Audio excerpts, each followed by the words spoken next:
UP की सियासत की सबसे हॉट सीट बनी रायबरेली को लेकर सरगर्मियां काफी तेज हैं, क्योंकि यहां पर कांग्रेस के दिग्गज नेता राहुल गांधी चुनाव के मैदान में हैं, तो दिग्गज नेता राहुल गांधी के सामने बीजेपी ने दिनेश प्रताप सिंह को चुनाव के मैदान में उतार दिया है। रायबरेली बीजेपी वैसे तो सियासी धुरंधरों से भरी हुई दिखाई दे रही है।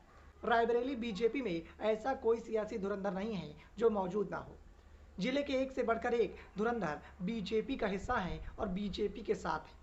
लेकिन उसके बावजूद भी इस बात को लेकर संशय बरकरार है कि बीजेपी क्या जीत का परचम लहरा पाएगी। ये सवाल लगातार उठ रहा है।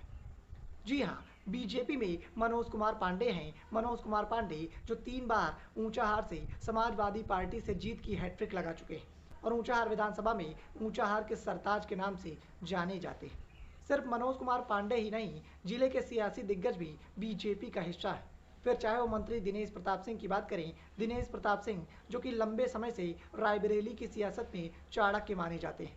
दिनेश प्रताप सिंह के साथ सदर विधायिका अदिति सिंह भी कद्दावर और दिग्गज नेता मानी जाती हैं और आज वो भी बीजेपी के साथ।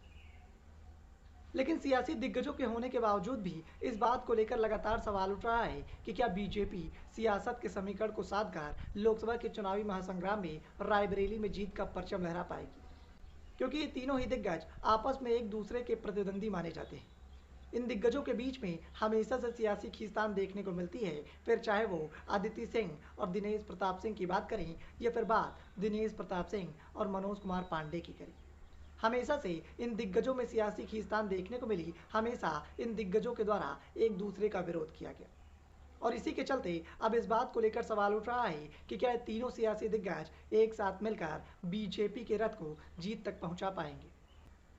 लेकिन जो हालात और जिस तरीके की तस्वीरें निकलकर सामने आ रही हैं, वे बताने के लिए काफ़ी हैं कि बीजेपी का रथ जीत की तरफ अग्रसर नहीं होने वाला, क्योंकि नामांकन के बाद से ही लगातार सरगर्मियां तेज हैं। नामांकन के बाद ना तो मनोज कुमार पांडे की तस्वीरें देखने को मिली, ना ही अदिति सिंह नामांकन के दौरान और नामांकन के बाद सियासत के समीकरण को साधने के लिए बीजेपी और दिनेश प्रताप सिंह की तरफ से मैदान में दिखाई पड़ी।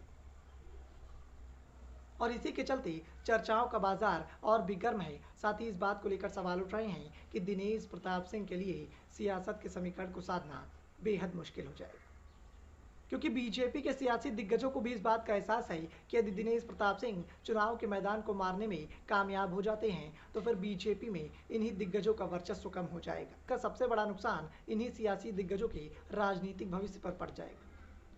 शायद यही वजह है जिसके चलते चाह कर भी सदर विधायिका अदिति सिंह और ऊंचाहार के विधायक मनोज कुमार पांडे बीजेपी के उम्मीदवार दिनेश प्रताप सिंह का समर्थन नहीं कर पा रहे।